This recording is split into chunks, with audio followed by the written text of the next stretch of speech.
поддержку хранителей зеленого золота. Государственная дума приняла закон, снимающий ограничения по приему на работу специалистов лесной сферы, состоящих в родстве. Сейчас же представители лесных династий не могут работать в одном учреждении и находиться в подчинении друг у друга. Как подчеркнули в Минприроды Республики, эти поправки в профильном ведомстве и лесничествах ждали с нетерпением.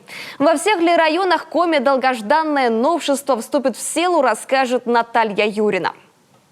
Карткиросское лесничество. Общая площадь 475 тысяч гектаров. Помимо зеленых насаждений, это лесничество богато и на династии. Целых 7. Все трудятся и работают на сохранение зеленого золота.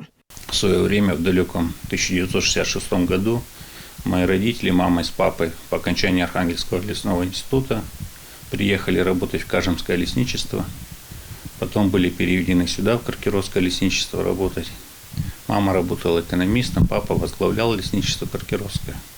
Вот спустя 50 лет я возглавляю Карткиросское лесничество, работаю здесь.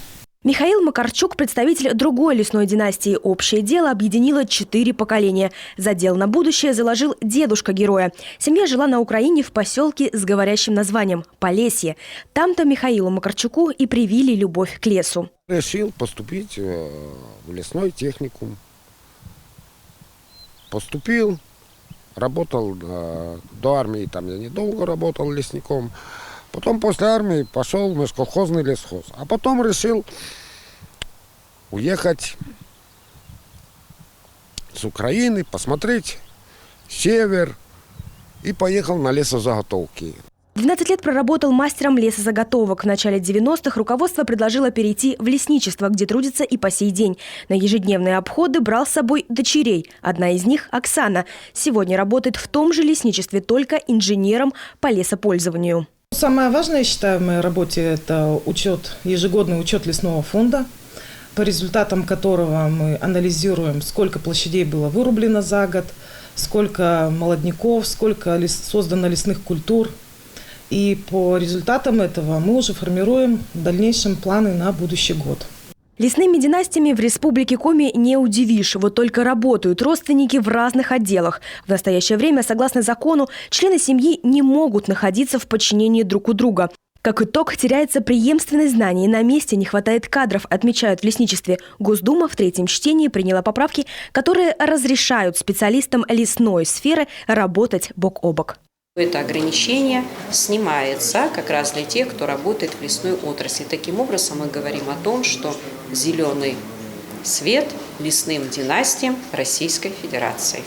В Минприроды Республики признаются, что эти поправки ждали с нетерпением. Принятое новшество решит проблему дефицита кадров в лесной отрасли в отдаленных, труднодоступных и малонаселенных пунктах. Это должны быть территории, на которых... То есть 1/3 от средней списочной численности по Российской Федерации. И есть распоряжение правительства еще 2004 года, которое как раз по регионам, соответственно, регламентирует, какие районы туда попадают. В нашей республике к этим районам относятся 4 района. Это Усть-Цилимский, Ударский, Троицко-Печорский и Книж-Погосский районы. В этих районах представители лесных династий смогут работать, находясь друг у друга в подчинении. Однако зеленый свет для хранителей зеленого золота загорится после того, как обновленный законопроект подпишет президент России. Наталья Юрина, Олег Костромин, телеканал Юрган.